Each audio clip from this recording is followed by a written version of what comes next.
Welcome to another edition of No Cap Sports coming to you after a wild NBA trade deadline. We've seen players get moved who ain't ever been moved before. But there's only one way to start this episode. And I gotta let Van start it because his favorite team out of the 12 teams he enjoys made the biggest move and positioned themselves. Man, nah. Go to hell, bro. You could have just said the Lakers, bro. His favorite team, the Lakers, bro. That's some hating that shit for real. I mean, it's Either cool, way you it know. goes. Y'all still Either trying to way it catch the goes. Celtics. It's cool, bro. Bro, no, we not. The Celtics trying to catch up to us, bro. Like I said in the last pod, it's our turn. Word to Skip Bayless. It is our turn, bro. And you know, with the pickup addition of Mark Williams, listen. Anthony Davis' last game as a Laker, 43 and 20 and 22 on guess who? Mark fucking Williams. So anyway it goes, we are we're I would say we're not screwed because we have Luka and he's the perfect Mark Williams is the perfect player to compare with him. But I also just thinking about it, Jackson Hayes has been pretty good for the Los Angeles Lakers. And so a lot of people, I was in another group chat, I was talking about Jackson Hayes is not bad, bro. And they all just thought he's not a rotation NBA player. And so just looking at, we lost Dalton Connect. We still have shooters with DFS, Ruchi Hachimura, other guys like that. Does Jackson Hayes fit in that rotation for the Lakers? I would say off the bat, like, and I've been, like I said, I've been pause sniping other takes and listening, but after watching that, it's AD still, but watching that 42 and 23 game, I remember some of the clip that he had 38 on Grizzlies, but we still blew them out. Like, I would say right now, Jackson Hayes is a better rim protector than Mark Williams, which is very, you wouldn't look at that and see 7'2", 9'9" wingspan. And yeah, I mean, outside of not theoretically adding on defense, but not in practicality, it was just a lot of you really dumped the treasure chest for a guy that you're really banking on a lot of development.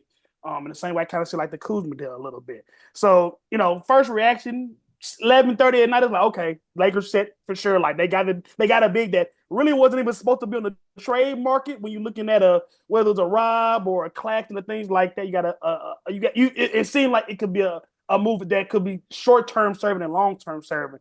But like I said, going to watch a little bit of tape and look at some of the stats on Mark Williams, like they're obviously in terms of lob threat and helping offensive flow down low. That'll be something that Luka will have day one. That's very similar to his situation in Dallas. But there's in terms of the Lakers' biggest need, in terms of somebody needing to protect the rim and hold down the paint, Mark Williams does not do a good job of that when he's on the floor, and it's hard for him to get on the floor. It's hard for him to stay on the floor and be healthy. So, yeah, I'm definitely not for a guy like that. Obviously, he's super young, but it didn't feel as good to me after, like I said, actually diving into it today versus my initial reaction last night. Man, listen, well, with Nick saying that we're trying to catch up to the Celtics, my question to y'all is right now the Lakers are currently fifth in the West. Does this make them better than they were literally a week ago? Their team as constructed right now, are they better than they were a week ago? I'm gonna say this. I think the moves they're cool. Does it make the Lakers a better team? I think yes. But does it make them a better team compared to the rest of the West? No. Because if you ask Mm, me, there are still 4 or 5 teams better than the Lakers in the West at this current moment. I think looking forwards, the Lakers have a very bright future ahead of them. And I think that they can, finish out the season, miss the play in, make the playoffs. But I'm not 100% confident in the fact that this is a team that is pushing for a championship this year. And one of my biggest concerns was that with that is shooting off the bench. Who the hell gonna shoot the ball off the bench, bro? Gabe Vincent, Shake Milton, uh, like you trade away Connect for arguably, well, I'm not even gonna say arguably your best bench shooter, and now I just feel like the Lakers are recreating problems they've had in the past, but they have more star power, so it's like, you know what I'm saying? It's a trade-off, but I don't think this team got better in the sense of making a championship push. Yeah. okay. What about you, TJ? I mean, listen, you're a Boston fan too, so we need your input on this.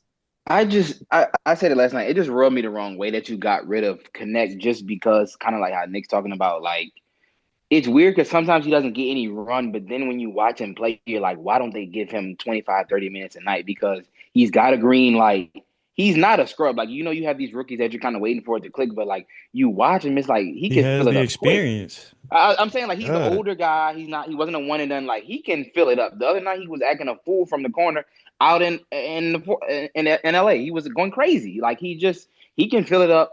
That was the only thing for me. But the most simple and the biggest thing is here: can these guys stay on the court? If Mark Williams gonna give up 20, he gonna have to score 30. If Luka gonna give up 25, he gonna have to give you 45. If that's not an issue, then I really will say let him play. We just watched Denver go all the way to the finals. They weren't Jokic is not exactly a lockdown defender. Murray can be a turnstile. So there is a recipe where you can win. You don't have to be sitting in the lab and say, like, how Minnesota tried to do well, we're going to play defense and we're going to put the Monstars in front of you. Well, they had no damn offense. So it's NBA. You can't stop people from scoring. I know some people want to sit there and play defense and hope to God the ball goes in the hoop, but the Lakers Yeah. are going to have no problem filling it up. If those two cats can stay on the floor, I say let them play. The West has been incredibly shaky. Regardless of record, like it would have you think it was more competitive, but these teams have just been abusing each other like every night. You facts. see it. They just beat the piss out of each other every night. And you hope it's not you on that given night. So I say, knock on wood, let them stay healthy, let them play. I picked the Lakers to go to the finals. So I'm just Oh gonna I wow. was just And do Definitely you did. still when we said I did pick them. Definitely did. feel that way?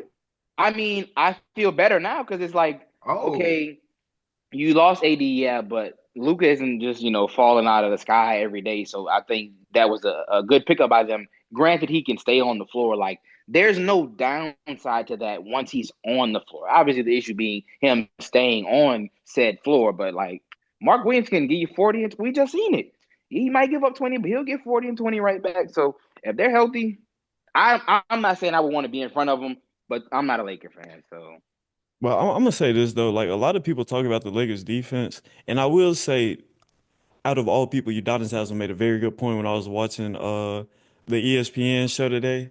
He said defense is five guys on the string. You can have three bad individual defenders on the court, but as long as all five guys are moving on the string, that defense yeah. can be competent. So I think if they have some buy-in, the biggest thing with defense is you got the anchor in the back in Mark Williams. Obviously, he's not the greatest post defender in the world, but if the Lakers can find a system that works, you look at some of the guys on that bench, like a Scott Brooks who has a defensive background, they can make that work. So I'm not as concerned because they got the pieces to make defense work. Mm. I It's gonna be a lot of fascinating, contrasting like matchups in the West playoffs once you get past the first round because obviously even where LA sits right now, they're right in that spot where it's gonna be home court advantage and they're gonna avoid that those top four seeds, the Denver, Memphis, Rockets, whatever. But like I said, once you get past that second round, what has been LA's biggest weakness, even with Anthony Davis, stopping Jokic, Nikola exactly. Jokic. And I Yeah. think that the acquisition of Mark Williams, after you wipe the crust out your eyes and see how bad he is really on defense, you don't make your interior defense any better. But Jokic is not the only problem big that you got in the West if you want to make a deep run. Sengun, Jaren Jackson, I'm obviously Jokic, but just like I said, like if you really want to make a deep playoff run, which again we don't really know, and this move kind of indicates that LA is more prime for the future than what they would do this year. But you still want to maximize a LeBron Luka window as much as possible, and I just don't think this year with the level of in-season development that you're not gonna get with Mark Williams, that they didn't make their team better in terms of stopping what the top teams in the West can do. So obviously their timeline is not for right now. But if you ask me again, did they get better? Are they more prepped to be a TJ Bush NBA championship contender this year? I don't think that Mark Williams is the guy to do it. Oh, that's crazy. like Vance kind of started this off. They have the depth. They have Jackson Hayes as well. They've got some other big bodies they can throw in. DFS has spent time at the five. Bron has spent time at the five. But I think one of the more interesting things with this Lakers team as we go down the stretch is going to be what how these guys' roles change with Luka Doncic and LeBron on the team. Now you look at a guy like Austin Reeves who's averaging 18, 19 points a game this year. he just gonna become a spot up nigga? Like, what's his role gonna be in this new team? Obviously, the touches are gonna go down, and Luka and Braun are gonna be the main offensive creators. But how are these guys' roles gonna change? How is that bench unit gonna pick it up once Braun and Luka come off the floor? There are a lot of questions we need to see answered with this Laker team, and unfortunately, we're not gonna have those questions answered until Monday now. So Yeah, man. No, if that. listen. Luca will be back Monday, but I would say the biggest X factor that we're gonna have, and he's healthy. I'm gonna put that in air quotations. Is Jared Vanderbilt, who's a really good perimeter defender. He's gonna be a glue guy. He's gonna get you 6, 7 boards. Probably go guard the other team's best player no matter what. So I do have faith in Austin Reeves. And also, I think he's gonna have to step it up defensively. And those are gonna be the two guys that's going to be the key cogs on defense for the Lakers as we go on into February, March, and then playoff time in April. you think Bronny cracked the rotation now? I mean, they made room. They said they got rid of Dr. Connect to get him more shots with 2 minutes left in the game when it's trash sign. Hey, stop reading that Santel, bro. Relax on that. Relax on that. Nah, I just think that for the most part, JJ's going to earn his money for sure. You talked about a situation that the pressure has gone up exponentially, even since he took the job this season. And we know, got the Mind of Basketball podcast with Brown. We know how good of an NBA mind a basketball mind he is. He got to prove his mettle. Like we talked about with the line of versatility, we saw what they did. What was that? The Clippers yesterday. Like whether it was small ball or running and gunning. And again, like I said in the group chat, that was against a playoff team with a top 5 center in Zubac. So, like y'all say, he's going to need DFS and Vandal to consistently play bigger than their size, but also he's going to be really creative with his line of rotations. And with the way that his roster is constructed, he's going to have to emphasize more perimeter defense and not letting get guys to the basket versus relying on rim protection, which you had with AD. Yeah. Agreed. And so, obviously, if you saw our live, we had our immediate takes, our immediate reactions to the Luka trade to the Lakers, and now we just flushed them out looking at this Laker team as a whole. But honestly, like I said, the Lakers still trying to catch Boston, as many other teams in the league are. So I Literally the gotta whole league, if we're saying it like that. exactly exactly. So I gotta ask y'all, outside of LA, like what has been y'all's favorite move from this deadline? But I definitely say Cleveland. I think they've been in the same boat as the Grizzlies, as you would say, looking for that. Kind of consistently have been searching for that three, that versatile wing. Whether it was trying to fill it with Karis LeVert, George Niang, Isaac Coro, just those. It didn't really fit seamlessly with the ball dominant nature of the backcourt that they have. But I think that DeAndre Hunter is a guy that obviously we got to see it in playoff time. But I think that he fits perfectly and just boosts their offensive ceiling in a way that just wasn't possible with any of those other guys.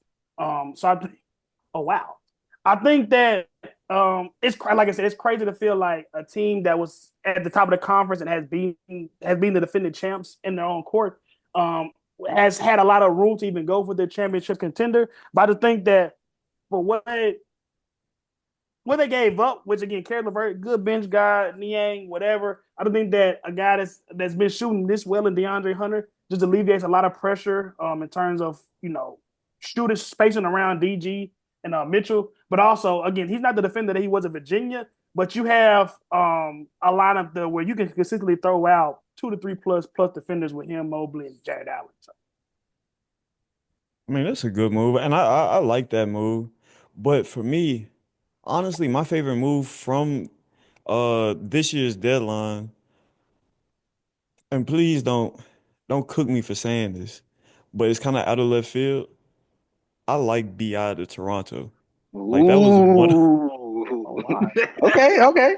We'll let you cook. Go ahead. Yeah, please cook, nigga. You got no ingredients, but please. No cap. That boy got ramen noodles trying to make a gourmet meal. I need to hear this shit. Let him cook. Let me cook, bro. Let me cook. You look at what Toronto is doing, bro. If you ask me, I think they have a very good collection of young talent. You look at Scotty Barnes. You add Brandon Ingram to that mix. RJ Barrett is having a hell of a year this year. Grady Dick is starting to come along. I see a plan for Toronto moving forwards to where they're back in contention. They've been down ever since Kawhi left. what was that, 2019 they won the chip, and they've gone Mhm. down since, moving on from DeRozan, moving on from Kyle Lowry. But now I think they're starting to see some of the realization of that downturn, and they're kind of back on the upswing with this roster they have. On Twitter, obviously they said this is the first play-in super team. That's one way to put it, whatever, whatever. But I look at this team, you get a guy in Brandon Ingram, you lock him down, a guy who's been a plus scorer, plus creator, and he's added some defense to his game. You lock him down with that core in Toronto, and I'm not saying this is going to be a championship team, but they're building a very good unit in Toronto, similar to how a lot of the other younger teams are kind of on the rise right now. Okay. Okay. I mean, listen, it's not horrible. You have slightly convinced me that that's one of the best moves in free agency. I still don't think it is, but you have convinced me some. So therefore, I give you a passing grade. Thank you, My bro. grade, my grade is a little. It might actually be worse than yours, but now that I think about it, when I put together the pieces for this team, he fits right in as Bogdan Bogdanovic, whatever you say his name. I'm Okay, not Bogey. for it, Okay, but okay. yeah. With the Clippers, when you think about it, you got Kawhi, you got James Harden. Of course, they're going to be the key cogs. Listen, I was watching TNT the other night. Stan Van Gundy said Norman Powell has been the best guard in the West, not named SGA. That came out of his mouth. I don't watch enough Clippers Hey, games Yeah, he was to glazing at it. He kept saying that shit for like 5 minutes straight. I'm not listen. gonna say that, but Norm definitely should have been an all-star though. Yeah, no, for sure. But that would be a when you look back at it. Who was Norman Powell, Dad? I never heard of him. Listen, Jason's gonna be asking me that. How is he an All Star? Who is he? This is gonna be one random season with the Clippers. He averaged what 20 points. But Why just my think why my about nephew got a geeky ass voice like that? He should ask you who the listen, fuck man. is J Dub and why is he an All Star? That's what he should ask you. Don't even get me started though. That's what he should be asking you. J Dub. He have Don't even board but, dad? but when you think about it, they got the big man, they got the star player in Kawhi, they got a exceptional point guard in James Harden. And now you have Norman Powell on one wing and you have Bogdanovich on the other wing. That's a starting five that's going to be very dangerous in the playoffs if Kawhi is healthy at that point. And I ain't gonna lie, bro. One thing that's kind of interesting about that bogey trade, bro, you get off with two guys who weren't in the rotation, looking at Terrence Mann and Bones Highland. But Yeah. I can remember a few years ago when Terrence Mann was untouchable. Now that nigga is Skechers athlete and playing like 2, 3 minutes a game. So And we've been waiting on Bones Highland to break out for like he's been up next for the last 5 years. But man, I Okay. shit, saw him that in nigga been up the next game. for so long. That nigga under the wood. I'm Bro, I about to just say, saw him play like 2 days ago in trash time, and he got injured on a fast break layup, bro. So that's exactly why they shipped his ass off. That's it for sure. Mr. So Bush. what's your move, It's one. CJ?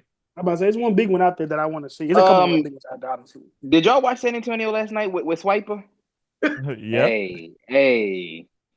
You know, I was kind of surprised because like most of our life we've just seen this like, San Antonio's MO, I'm gonna go get one key piece, whether it be the Admiral, it was Tim Duncan, I'm gonna put these complementary, gritty, grimy, maybe not anyone's first choice, but they work and they'll play hard. Like they kind of threw that shit out the window a few days ago. And they were like, I feel like they were kind of do that with Wimby, like, get him like kind of Robins, like 1C, 2A type guys.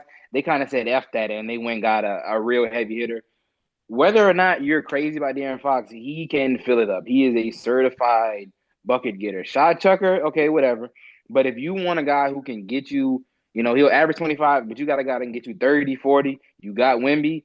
Stephon Castle was having the time of his goddamn life off the bench last night. Yeah. Chris Paul wasn't pouting. I think the fact that they really went and got a star and not just like okay, that's cool. Like they went and got a blockbuster. Like I didn't see it coming. But then again, he said like I want to go to San Antonio. That's kind of random because you would think a heavy usage guy was like, let me stay away from Wimby because Yeah. they might put something in my drink if I step on his foot or how they did Kai Jones once he dunked on Wimby. Um, but I was shocked that they didn't go with a vanilla move. I was he was playing his ass off last night with 25 and Oh 13, God. Nah, for swinging that sure. rock. They had the game winning pick and roll. Wimby smoked the dunk, but they shouldn't have even blown the lead. I really love that move, and I love the fact that Wimby was able to kind of, not throw a fit. He's a younger player still in his development, so it's kind of iffy when you put those high usage guys with him. But Mhm. I'm not expecting, a playoff run. I think they can steal a playoff spot. They're already dangling in that play-in range. they've already beat the piss out of a bunch of playoff teams, which is weird because they'll get blown out by Charlotte and then they turn around and beat the piss out of the Nuggets, some team like that. So I think the coaching change might help them too. They got a little bit more swag than usual. Probably, I think we won't see Pop anymore, but that's just me. I like that they kind of went with a more swaggier move instead of like oh, we got a cornerstone. He plays the game the right way. I think they went and got a little bit of swag. So kudos to them. I'm kind of excited to see what they'll do moving forward because Fox is young. I ain't even gonna lie though, bro. Like, that shows you how generational Wemby is. Yeah. Like, they get Wemby. You think about the San Antonio organization historically.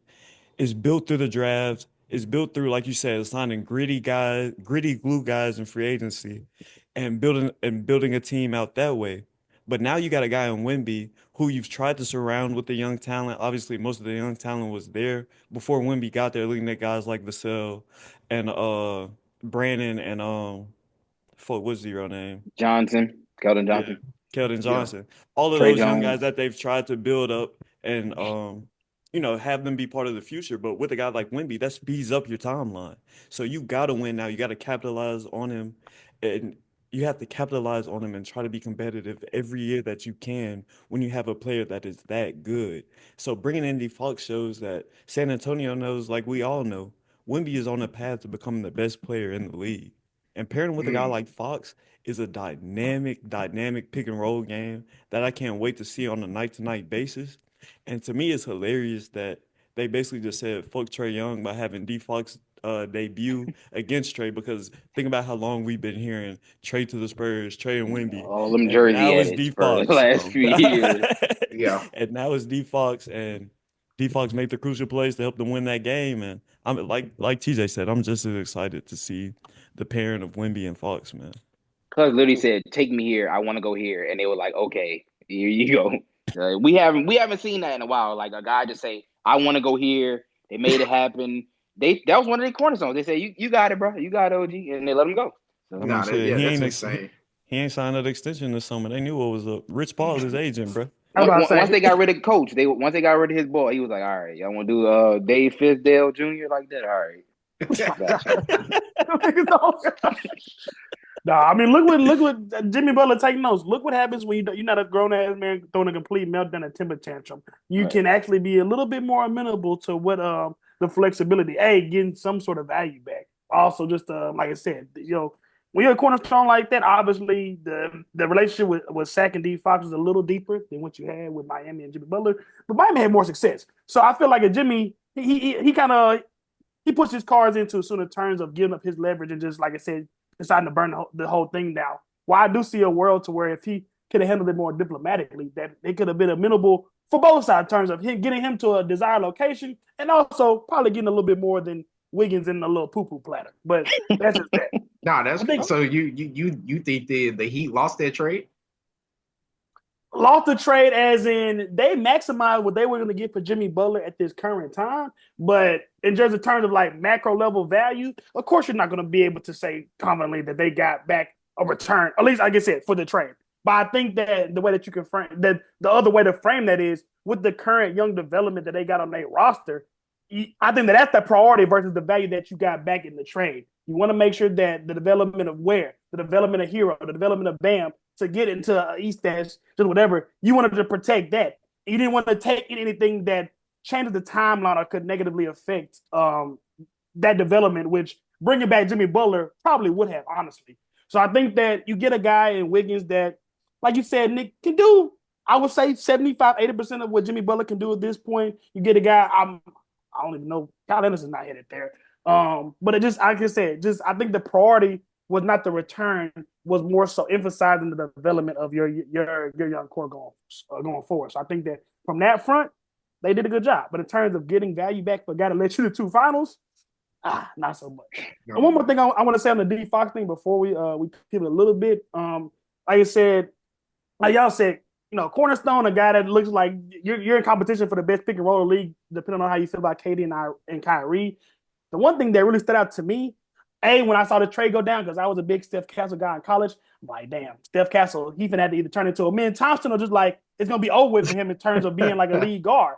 But the way that Fox shot the ball last night, And even last year, he shot 37% from three, taking almost 7 a game. There is a legitimate possibility to where, and you don't want to take the ball out of his hands too much, but where that backcourt can coexist as Fox off the ball as a guy that can space the floor and Bro, allow Castle to either go that ahead. was the closing lineup last night. They had CP3, D Fox, and Castle all on the court at the same time, bro.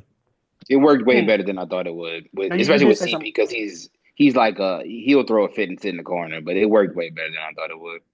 So it's like just watching the little bits and pieces of the game. I saw it's not the Stephon Castle lead guard main guy thing because even looking at the timeline uh between Fox and Castle, Castle and Wemby are much more aligned in terms of true cornerstones pillars of your franchise in terms of at least the next 7 to 10 years. I don't know what the Aaron Fox looks like at 34 years old, but that was really exciting for me. That like I said, obviously, especially in the first half it was almost completely Fox on ball. But if he can be a guy that can keep up, at least can be a guy that you had that you force a closeout with, keep that 35, 36, 37 percentage from three. I like the fact that you can have make a win now move for your guy, for your generational superstar, while also Yeah. not inhibiting the development, like I said with Miami, of a guy that could be on the cusp and be next up. Yeah, no, it's just crazy just for the fact of Fox is 27, Cass is only 20, and Wemby is only what 19. And so you can compete now for the next 7 years, and those boys would just now be hitting their prime, and you could add somebody else to Castle and Facts. Wemby in another 10 years. So they definitely have a big window, and it's gonna be shooting for the stars for the next 15 years for San Antonio. That's just the way they do it. I got to give kudos where it's due. And they No, got facts. Vassell, he young. Oh God, only giving up Trey Jones and Zach Collins is a big dub for San Antonio in that move. But before we move on to talk about Jimmy Butler, as Josh brought up, bro, I kind of want to talk about Sacramento a little bit. I want to see how y'all feel about this. Their push to be competitive right now, even though they just traded their best player. Now they done They're brought cooked. back Yeah, like, they're cooked, but make bro, sure you put that DeMar, Zach parlay LaVine, in. and Jonas Valanciunas, bro. Like, what the fuck is They going cooked, on? but They're cooked. go get that parlay in though. You get some props. You get some Zach Levine points, I'm some about to say bonus banging the assists. over every time, I'm about to say for sure. go get them parlay points. But after Yeah, that, bro. you sell your King jersey. Tell the King Shout out to stocks. the Sacramento Bulls, bro. Shout out to them. Yeah, Give check them all they fan duels. But they after can that, make the play in, they can make the playoffs, but they'll never be taken seriously, bro. You traded the best player you've had the last literally 20 years. You traded him for Zach Collins. Okay. But Let's they be You finna, let them. You let them bully you. You let them bully you. yeah. oh God, they finna be the #1 team in Lithuania though, bro. It's only but so much you gonna do when them clutch escalates pull up to the crib and like you said tell them what you gonna do versus negotiate. So They it, already was ass. So how they gonna get better? Rich Paul said we can't get Fox. All right. Luka, you know where to come, bro. nah, I don't know. Honestly, I don't even know how much of our time that Sacramento's worth considering where they were at before. And I think we all I just seem to wanted to get agree. our little jokes in, bro. Oh, got it. We We ain't lit gonna, we Got lit it. the beam My for bad. one final We got time. you One right final there. time in no cap history. We lit the beam, bro. Make sure oh you edit God. the beam being lit up in honor of them, We're gonna light up something else in their honor because it's gonna be some bro. tough times around Sacramento. No cap.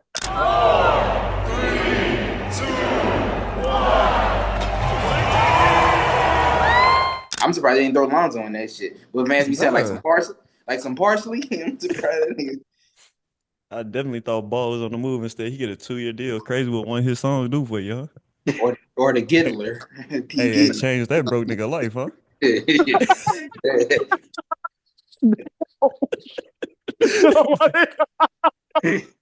No cap, no. Somebody say he got a football extension. That nigga doing a halftime show. I haven't seen a fucking NFL halftime show in fucking years, bro. How the Nah, fuck that's you do a crazy. No concert cap. at a divisional game, bro? Do they even Oh play? God. He So you're not from from California. Detroit. You're not from out here. Like what?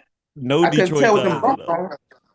songs. They knew What? they wasn't gonna win that game. They knew they was cursed, so they had to get everything out in the division around. Nah, listen, let's go. Let's rock with some viral shit That for nigga sure.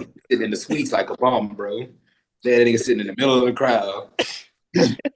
That's some That bitch. is nah. That shit's sick for sure. Mm. But Josh, you already brought it up, bro. We got to talk about Jimmy Butler. We got to talk about Jimmy signing for a 2-year, 60 million extension, going to Golden State. First of all, obviously Golden State wants to compete, get the last of the Steph Curry years. Does adding Jimmy Butler as a sidekick, as a partner, does it extend the championship window? Vance, you laughing? I'm asking No, genuinely. listen, I'll go first. I know my answer. It's a big hell no. Just for the fact of Jimmy Butler and Draymond Green on the same team. As soon as this happened, me and TJ texted it. Like that makes no sense in the world, bro. Jimmy Butler is gonna have an attitude. Draymond's gonna have an attitude. Kevin Looney just happy to be there and grab rebounds. Steph is gonna be running around shooting threes. They're gonna be easier to stop than what people think. And I don't even honestly, they're not getting out to play in. That I just can't. I don't see it. Like even they're gonna have to get the 7 or 8 seed where they only got to win one game. If they fall to that 9 or 10, it's impossible for them to make it to the playoffs, and it's just not gonna work out with them constructed like that. Impossible? Yeah. First of all, championship window 0%, zero, zero. I have Steph Curry on my fantasy team, bro. He is ass. Like in terms of he's not Steph Curry. He's Wardell now. He's no longer Steph Curry. Bro. He's no longer Chef. Bro. That nigga said he's Steph's brother at this point. Now, Like E40 is not coming to any more games, bro, unless LeBron is in the building. He be posted up bro. in that corner every fucking day. It is he gonna do a remix with Jello Ball, bro. That's what he need to do. Bro. It's over for the Warriors. I'm telling y'all. Nope. If you hit it in the corner, yeah. Hey, oh no. Nah, I ain't. I'm slightly more optimistic than you, Vance, just because we've seen like this man named literally playoff Jimmy, and one of the things I've been constantly seeing is with the amount of games that he hasn't played recently, there's no excuse for him to not be as fresh as possible and to give everything he got for this upcoming playoff run. You're right. Steph Curry has regressed. He's not a guy that you would say has fell off a cliff per se, just because he's still Steph Curry, but also that the gravity that he has on the court is going to be there forever, regardless of if he can get by a defender or if he finishes at the rim like he did 2-3 years ago. Just him being out there in the court is going to be so impactful in a way that it's not always going to match up with his current skill level. I mean, like what Van say? We're actually talking about the window. You talk about you got to crack the window when you got a little zod going in the air. The window was not lifted up 1 inch at all per se, but I do think that it's still slightly cracked. I don't think that it's a situation to where everybody was reporting how thirsty that the Warriors were to get somebody. So they got somebody. Mm-hmm. They got a guy that's still a real player. Got a guy that we talk about the same thing with Luka. He's gonna be motivated. He feels like he's been done wrong, but also he got his money now. He feels like that this is he got what he wanted essentially in terms of getting out of Miami. So I'm not as quick to just quickly dismay, a Steph Curry, Jimmy Butler combo in terms of when the games really, really matter. Because like you said, they only matter in the fourth quarter in the playoffs. So I do think if they can, like you said, get in that 7 to 8 range and avoid having to be some better constructed teams get into the playoffs, I do think that like OKC worked all year to blow everybody out and get all their guys back. It's like, first round series, the greatest shooter ever, and a guy that just went to 2 finals in the past 6 years. It's just like, that ain't the best 1A matchup. You feel what I'm saying? And again, we've seen Jimmy Butler in this situation quite literally less than 2 years ago. When he's like, you got Giannis, you got a 1 seed, like, I'm gonna still make something shake. So I don't think that we can't get so caught up in the recency bias. Not saying that's what y'all doing. We can't just get so caught up in what we've seen in the past 50 games of this year. We still got to realize Jimmy Butler's a guy that has constantly done the things that we thought he couldn't do. So I think you made a good point talking about his money, bro. Because every time Jimmy get paid, Jimmy hoop. Whenever Jimmy don't get his money, he be pissed off and causing problems. Jimmy ain't get his money in Minnesota. That's when he got the scrubs and whooped up on Cat and them. Jimmy ain't get his money in Philly. Y'all chose to buy his hairs over me. Okay, cool. Jimmy don't get his money in Miami. I got to get the fuck up out of here. He in Golden State. He got his money. But I want to focus on the other end of the court for the Warriors, looking at that defense, because now I think they have a very solid defensive team, talking about Draymond and Jimmy specifically. And then if you translate that to the offensive end, Now you got to look at it as, okay, we don't need Steph to go out and get us 35 every night. We don't need Steph to be the hub of the offense with a guy in the backcourt who's had a significant regression, talking about Brandon Podziemski. So now all of that weight has been on Steph all season. Bringing in a guy like Jimmy, a guy who can operate from the nail, operate in the high post, and really control the offense, I think it's going to do numbers for Steph Curry. Think about how Draymond operates in the high post with Curry cutting, Curry coming off screens to get looks from three. I think you can run similar actions, but initiate them with Jimmy, utilize Draymond more as a screener, and I think there are going to be some actions unlocked that we will see more off ball and more efficient Steph Curry. So I'm not going to say I don't think this Warriors team got worse for making this move. I think they made an improvement. I just don't think it was the improvement they wanted to see in the terms of opening that championship window some more for Steph. I think this is a team that can win a playoff series or two, though, just because, and I'm gonna throw this out there, Jimmy is tied with Luka for the most 40-point playoff games uh, in the past 5, 6 seasons. So when you take that into consideration that he's had 8 40-point playoff games, you get Jimmy to the dance, anything is possible, man.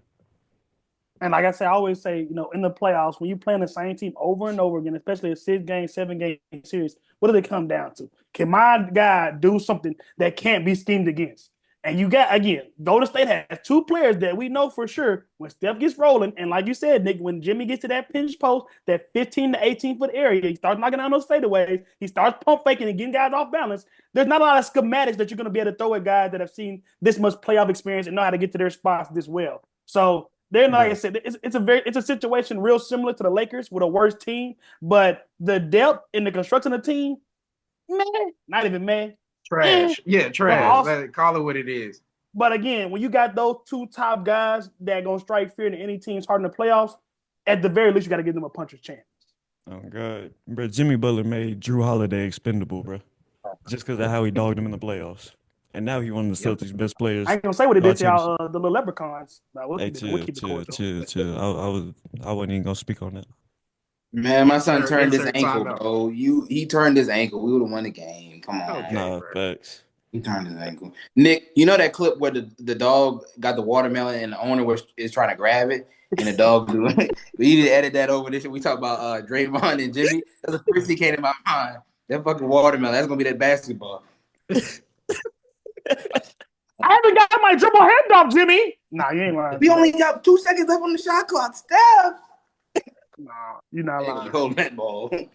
Jimmy mouth too smart. He gonna show up to a game with a black guy, bro. And people gonna be wondering how he got it. He just gonna say he fell or something. You think Jimmy Jimmy going out like that? We talked Yeah, about I it a little don't know, last. bro. I don't know. I ain't gonna lie. Jimmy, Draymond, odds and sports betting rules the whole world, anyways. Like that Jimmy plus 210 or plus 190, that shit looks sweet. Like we gonna really bet on a dude that was homeless in Houston. Like, come on now.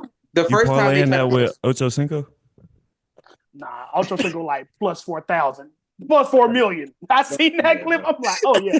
I thought it was fake. I ain't gonna lie. I'm like, because Ocho, I mean, Shannon, he carried that show. I'm like, do you know who James Harrison is? Did you think this was a nigga that walked on set? Like, so nah. The first time Jimmy get to the facility and see they try to start Quentin Post, then they gonna want to leave again, bro. You know Steve Kerr love putting them bullshit ass lineups. When they see that nigga Guy Santos in the starting lineup, he gonna be like, God, Buddy Hill gonna have them buck ass teeth, freaking them threes, not knowing what's going on, bro. Kevon Looney. That nigga gonna play 12 minutes and start, bro. That nigga Steve Kerr is easy. 10 seconds left. Pies over here shooting corner threes like he's still okay. Pies poop like a nigga that's pretending to be left-handed, bro. I can't explain it. It doesn't make sense. The way he shoots the ball, like he's not left-handed. You can't tell me. It's like the way he shoot the ball. I don't know if that makes sense. He's like looks like he's pretending to shoot left-handed.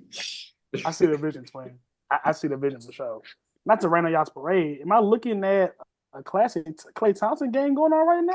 Hey, bro, I was shut like, the what the fuck fuck is it? But he's killing us. My bad. Max Christie giving him the work. No cap. No cap. Bro. JT gonna fight back. We know how to go, dude. But we gotta move this conversation forward, man. Been talking winners. Gotta ask y'all, bro. Biggest loser from the trade deadline. Let's get negative.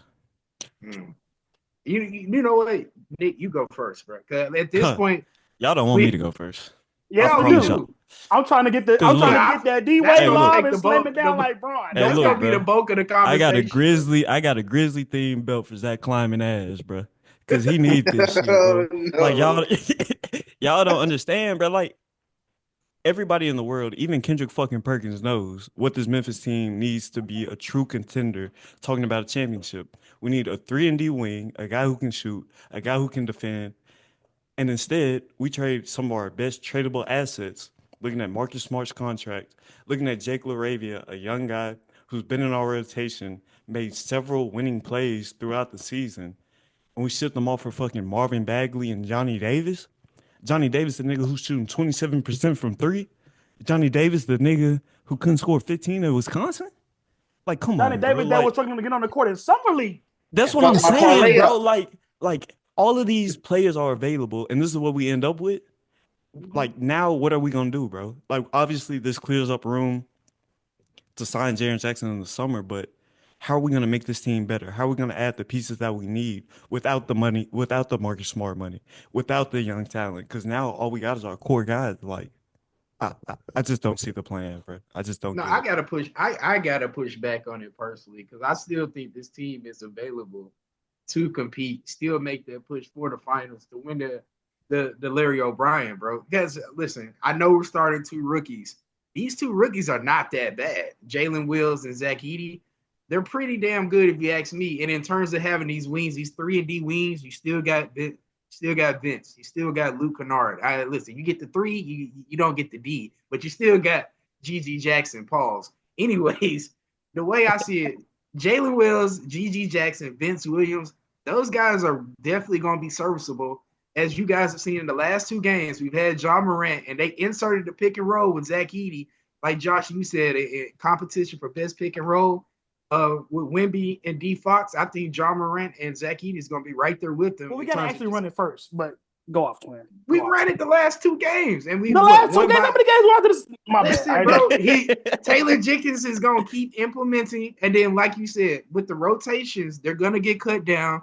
Where our star players, Jaw, Bain, Jaron, they're gonna be playing 35 minutes in them playoffs games. So at that point, all you gotta do is find those spot minutes for those other guys. And I still like our rotation compared to 30 out of the Vance, 32 teams.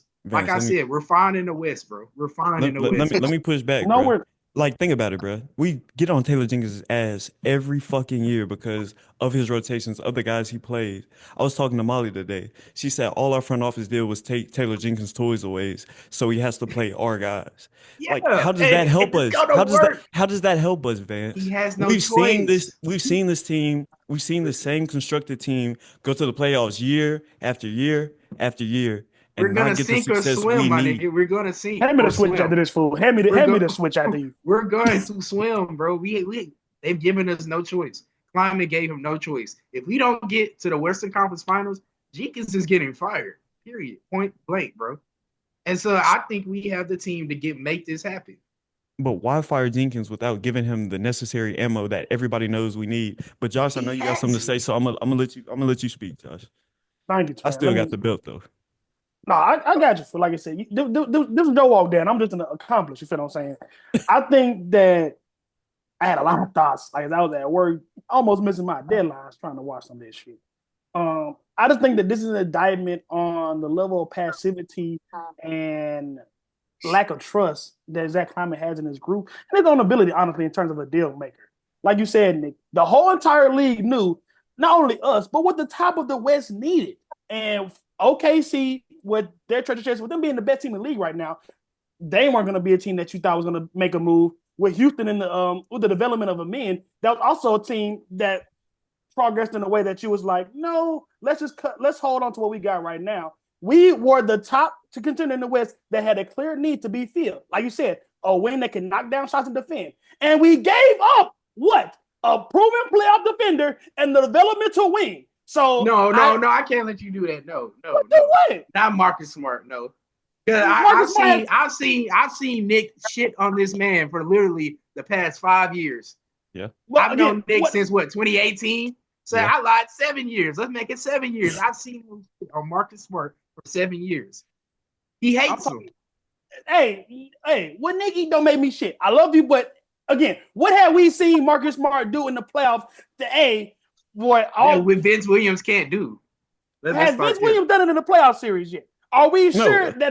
that we've seen guys these guys that I just mentioned? You got a Steph, you got a Jimmy Butler, you got a J Dub, a Shea. Do we have a guy that you feel confident in going into at least not stop him? The guys that we're going to face up in the playoffs in our aspirations, are we going to stop them? But slow them down, bother them. I love Jalen Wells. I love Pro. I love Gigi, but even with all the bullshit that Marcus Smart has put us through and been injured and been out, I still have more trust in the playoff series with his veteran grit, with his playoff experience, that he was going to be a guy. If you weren't going to cut bait and get value back, that he was going to be a guy that you could at least have as an option. And now it's not an option. And not only in cutting bait did you lose that option, but you got nothing back in return for that. So, bro, you blew the point in getting Marcus Smart. You traded 2 firsts to get Marcus Smart, and you trade him along with the first to get off of him. Like what the fuck are we doing, bro? Like, you can't justify that, Vance. You have no dog in this fight, bro. I'm watching Spencer Dinwiddie hit logo fucking threes. I cannot believe. I want you to hear this, bro. I want you to hear this sentence, bro, and make it make sense in terms of what Josh is talking about. Chandler Parsons played more games as a Memphis Grizzly than fucking Marcus Smart. Make it make sense. The one that's banned from Memphis? The one that has to do with anything. At least Marcus Smart wants to being in the playoffs. He's not going to be there. He's not going to be there. Okay. A broken hand, a broken finger, bro. You can put that in a splinter, bro. You can put that in a splinter. Even my dog come over here to listen to this, bro, because this is insane. You can put a broken finger in a splint, bro. Listen, we all remember when he hit like 10 threes against the Lakers in a regular season game in Jaws last. A blind squirrel can find a nut, gang. Man, bro, listen. Bro, clock right twice a day. Marcus Smart, bro. Thank you for your non-service, bro. But listen, he got dishonorable discharge. It ain't even thank you for your service. No, don't get me wrong. I'm glad that nigga off my team, but can we get some value for getting that nigga off my team, bro? Please. We did. We can sign Jaren Jackson instead of it having Lumen. Will Jaren resign next year? We know he's coming back. We're still gonna have Santi. Regardless, the nigga just dropped the mixtape. Nigga just dropped the mixtape. He the perfect nigga for Memphis. He not going nowhere. We get a full level MLE, bro. And so now we can go get one of those 3-and-D guys that you guys want so badly that's going to be available in the summertime. So I think in the summertime, Vance, in the summertime, we can still compete this year. Look at how good the West is getting, though, Vance. Look at how good the West is getting. You got to capitalize now. Luka's in LA. Help is coming. D-Fox in San Antonio. The Rockets are young and getting better. They can trade the Jalen Green contract this summer if they want to. Everybody, you think the Lakers are better than us right now? No, but I think the Spurs are better than us right now.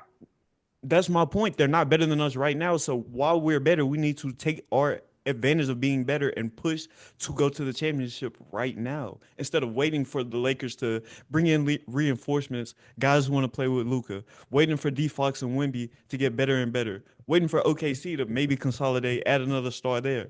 Like, the West is a ticking time bomb, and you have to beat it. And right now, the Grizzlies are falling behind the 8 ball by not making a move at the deadline when their team is in position to win it all potentially. I mean, I saw us at full strength yesterday, minus Desmond Bane, and we dropped 140 points. You know how many points Marcus Smart made? Zero. You know how many shots he took?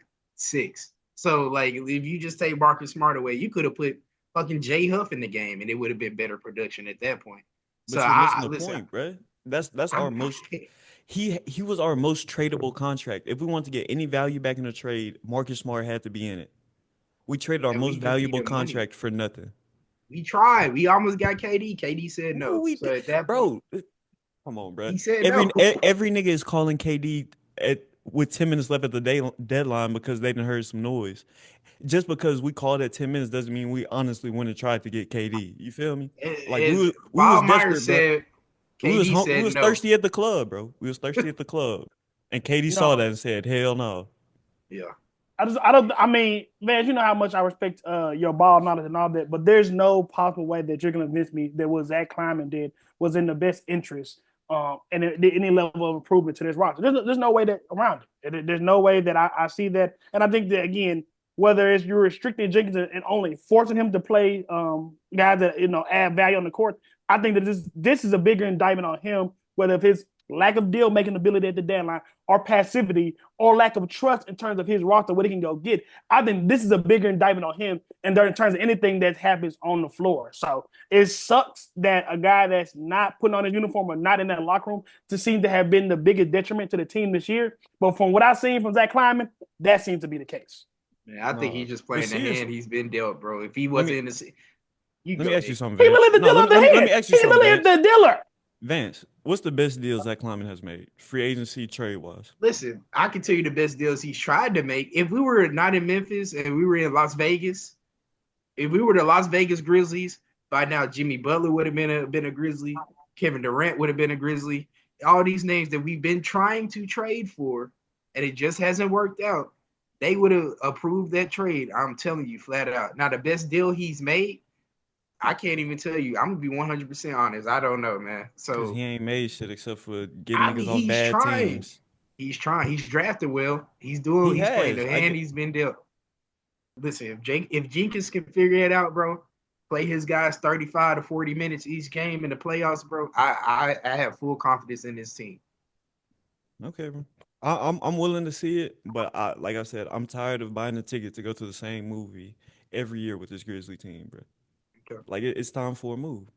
But we've talked about the Grizzlies. We got that shit off our chest. I don't think we improved our championship chances. But I gotta ask y'all, this trade deadline is all about teams trying to make that final push. Which team did improve their championship chances the most at this deadline? Can we be a little bit more negative about some non-Grizzly shit before we go into winners? Oh yeah, of course. I love Always. negativity, bro. My bad, brother. There's a little toxicity before I get in the road tomorrow. While yes, I mean you saw the emotional the young boy energy that we just put into that last segment. I don't think that we're the team that hurt themselves most at the deadline in terms of a contended team. I think that honor will fire to the Milwaukee, not Blue Bloods clan Bucks. You trade away. Everybody's banking on right now. It seems like not everybody, because it don't matter what everybody thinks. Milwaukee is banking on the version of Kyle Kuzma that we literally saw in a never before seen pandemic. And I just don't think that's a smart move to make. You trade away a guy, just don't even put actual player-to-player value in it. You traded away a franchise cornerstone first in Chris Middleton. Crazy move to make considering his relationship with Giannis, how tenable Giannis' relationship is with the Bucks. I think that if they really want to have any chance of keeping staying relevant in the NBA and not reverting back to that the persistent Titans fate that we saw in the NFL consistently 40, 42, 44 wins, you need to be doing everything possible to make Giannis happy. And outside of not being able to get another star, a la Golden State Steph Curry, I don't think trading away the guy that he literally won a championship with is gonna do it. So put that to the side right there. First layer of the cake. Second layer, it was just a dumb move. You had a guy that was a better shooter. You had a guy that was a better defender. Even on weak ankles, 2 weak ankles than Kyle Kuzma was. Kyle Kuzma's having the worst shooting year of his season. And yes, he was a part of a championship team in 2020. But what have we seen since then in terms of regression and just inability to invest in winning basketball? I don't think that Kyle Kuzma is a guy that gets you any closer in terms of your championship contention window. And that was a strange, nearsighted move for a team that I think that doesn't have a championship window in the same way to Golden State. They don't got a lot of years to mess around. And I really, really think they kind of screwed themselves over with a guy that is a lesser version of the guy they traded out. And there's not a lot of upside that I see per se in terms of potential boom on that investment. They're banking a lot on their culture in terms of developing him, which I 100% agree, bro. I'm pushing back on that because I think this is this is a more foresighted move, not in a basketball sense, but in a cap sense. Trading for Kuzma got the Bucks under the second apron, so now they can aggregate some salaries potentially at this deadline, which they didn't do. But now they can package the guys together to get a bigger star, so they can put a Pat Connaughton, Bobby Portis together to go get a big name guy. You feel what I'm saying? So from that standpoint, I understand the move. But for me, the funny part of this Milwaukee trade deadline happening is Kevin Porter Jr. and Kyle Kuzma, two of the most unserious players in NBA history, are about to be coached by Glenn Doc Rivers. That shit is going to be hilarious, bro. There's going to be some goofy hoops in Milwaukee. No, That's a to be sure waiting to happen for sure. and Giannis has been talking crazy, like hinting that he wants to leave Milwaukee for literally the past year, and you making moves like this, it's not good at all. So I 100% agree with you, Josh. But since we hated on the Grizzlies, we hated on the Bucks. TJ, who's the team you think it lost in the Atlanta. trade deadline? Atlanta. Atlanta? I have no fucking clue. Like, you're looking at a team who is always kind of in the middle of the pack, but like if you look at the roster, you're like, wait, they got guys. They are dealing with injuries. Capella's been out, Jalen Johnson's out for the year, and you're like, okay, we got some decent players left. I'll take Keaton Wallace. The rest of you guys, here's the door.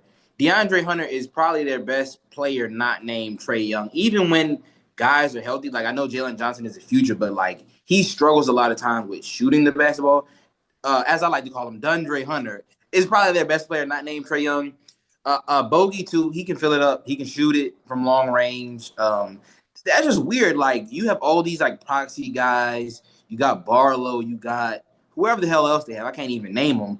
But you're like, I'm gonna send my two most capable players away, and then I'm gonna send it to a team that's making a rise to playoff contention. Like, okay, yeah, the Hawks are always gonna be dangling in that 8 or 9 range.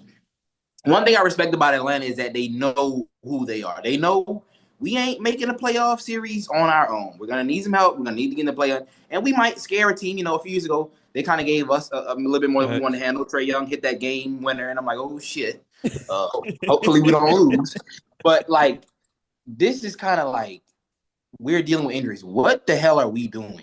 You have a bunch of other guys. Again, like we can, clip this and look at the roster. I don't know a lot other than Keaton Wallace. You're not going to get rid of Reese, who's the most unceremonious #1 pick of all goddamn time. Like this dude went first. I haven't heard his name spoken in months. I saw him last night. I was like, oh shit, where you been? The first overall pick. The most not must see TV is like come on, like whatever the opposite of must see TV, must flip through.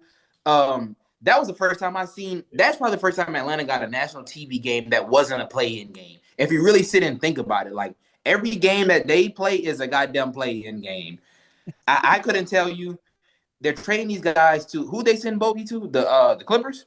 Yeah. Why am I Terrence Mann and Bones Highland? I'm a playoff bubble team. Why in the ever living hell would I send two good players to playoff teams? The Clippers are going to be in the playoffs. The Cavs are going to be in the playoffs. I might not be crazy about what they're going to do, but I'm confused. Like, they don't have a lot of guys where you're like, oh, I see why. I like Dyson Daniels. Larry Nance Crackers is cool, but other than that, like, you just mortgage your whole future. So, yeah, I'm just confused. I don't know. Maybe they don't. Some teams understand the concept that everyone can't go to the championship, and they're kind of just letting their freak flag fly. And fuck it, we all can't go to the finals. Some of us got to go to the play, and they just thugging it out. But I was confused. 3 years removed from an Eastern Conference Finals appearance, and you could never like. That's mind-boggling to even say because like you just follow their paper trail. You're like, what the fuck? Didn't they just go to the damn semifinals for the NBA Cup? Like they could play. Yeah. For a healthy team, they could play. Like I thought Atlanta was gonna be the team where BI landed up. Obviously, I guess they didn't have enough midgets there for his liking or whatever. But I thought that's where BI was gonna end up. So I look at this now and it's like, okay, we didn't get BI. Shit, fuck it, let's get rid of everybody else. And it's like, why do that if you're not gonna move off Trae Young? Like that's my biggest head scratcher for the Hawks. Why move everybody but Trae Young? I don't get it. Like you said, there's probably some team that will sell their soul for Trae Young just to say they have Trae Young. Trae Young is the most non-talked about good player that I've seen in some time.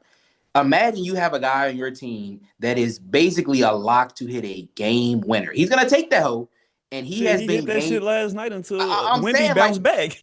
Like he is game. Like he is whether he's disrespected, whether he's a villain role, he is a hooper to the definition. Like, guaranteed. We don't talk about this. Like in 10 years from now, we're gonna be like, why did we not talk about it? And we're gonna remember this moment. We are talking about him. That is a 25-10. He is not exactly playing with the best all-stars. Like Atlanta, they wrote us some sorry ass teams around Trae Young. It ain't like with Boston where you have 1 through 5. Like sometimes in lineups, I'm like, what the fuck is this? Like these were starting Sadiq Bey, bro. Like, come on, bro. They really Trae Young made Sadiq Bey look so good that they were having bidding wars for this dude and free agency, trying to throw Sadiq Bey $20 and $30 million, bro. That is the Trae Young effect. I'm my mind is blown. They just might not care that they are not good. Nah, he's gonna have to leave the Hawks to say if he wants to like for legacy purposes, he's gonna have to leave Atlanta, bro, because there's gonna be some Yeah. dialogue said in terms of he doesn't have this many all-star appearances. Oh man, this guy has great stats. If he was listen, LA Laker, Miami Heat, Would you the take him? Boston Celtics. Would y'all take him? Why not, bro? I mean, listen, we still got John Morant, but we got John Bain, but Nigga got he's okay, better seven than teams. Bain. He didn't know He's which one better he was than talking Bain. about. Hey, listen, bro. It's a lot of bigger market teams where if he was on there, he would definitely already have 2 or 3 Atlanta's not All a Star small appearances. market though. Yes, it Atlanta's is, not bro. a How they small won the NBA finals? wise, yes, it is. How they won the like finals?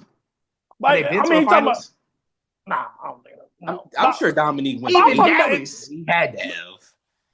Not eight they're finals. they're a bottom 10 market, I would say, in my opinion, just in terms they're a bottom half.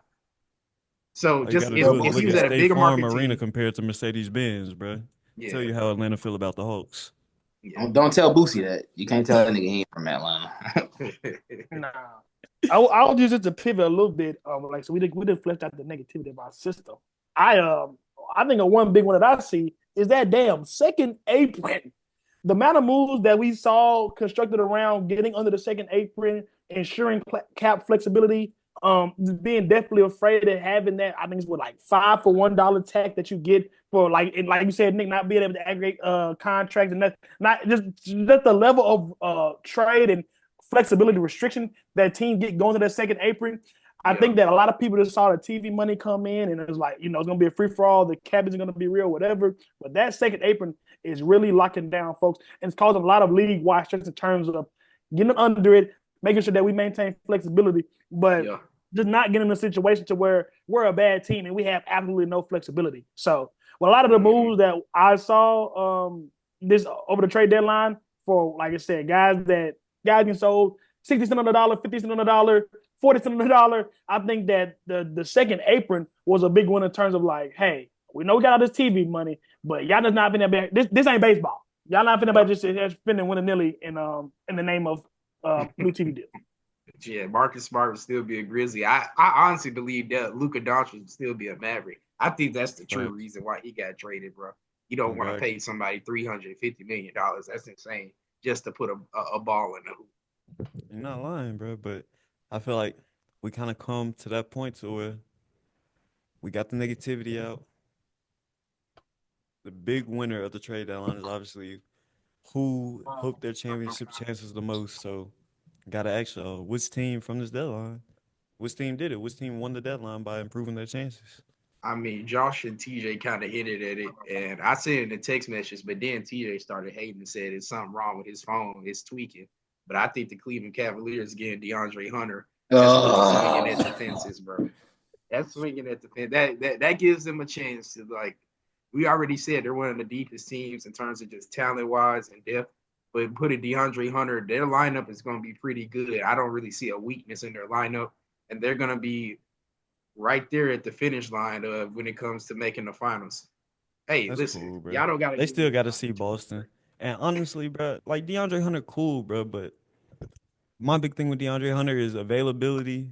And then are you going to be able to create without the ball in your hands? He shot a decent clip off the catch, but he's basically been their sixth man, their guy creating offense off the bench. Now he's finna shift roles completely and go back to that role he was in 2 years ago, being a spot up shooter, which he wasn't very good at. So bro. I question the DeAndre Hunter fit. I think he's a hell of a player. I just question the fit in Cleveland, especially on the offensive end. But and this might sound crazy, but my big winner, bruh, who I think improved their championship chances the most, might be Dallas, bruh. Oh, It okay. might be Dallas.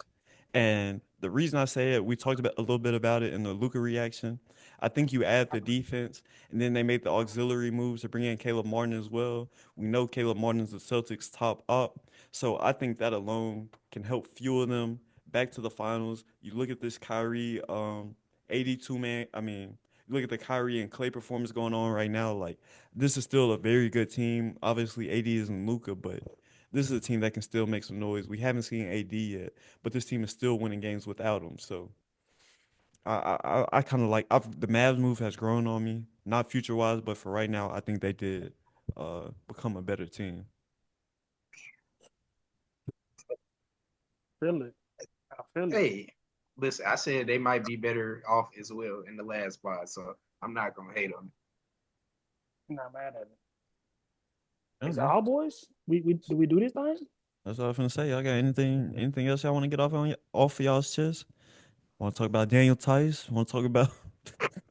Never mind, bro. No. I just said What we need to talk about.